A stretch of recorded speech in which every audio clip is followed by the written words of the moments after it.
Hi everyone, we're just doing a little tutorial on how to import files into Adobe Premiere. Super simple, super easy. It probably applies to other editing programs you may have accessibility to. So you're going to click File, scroll down to Import, or you can use the hotkeys Control-I, which makes editing so much faster. So right now I'm going to be importing this video clip, and it goes right to the project sidebar.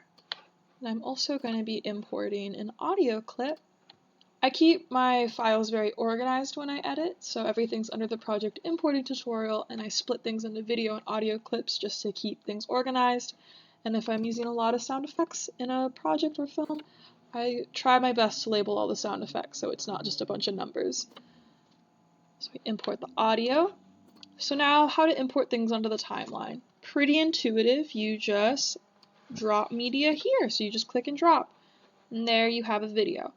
But if you scrub through it, you can see there's no audio, and you just see Isabel the dog singing nothing. So you can unlink the video from the audio, which allows you to move these separately, which is quite nice.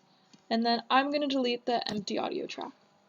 So now to import audio, you do very similar things as well. And you can see now she's singing. But what if I want a moment of pause from her and then I want her to pick up her singing again? So you can press C, click C on your keyboard, or you can click on the toolbar. I think if you just know the hotkeys, it makes things faster. Click it. Maybe I don't want her singing for that much longer, just a little in and out.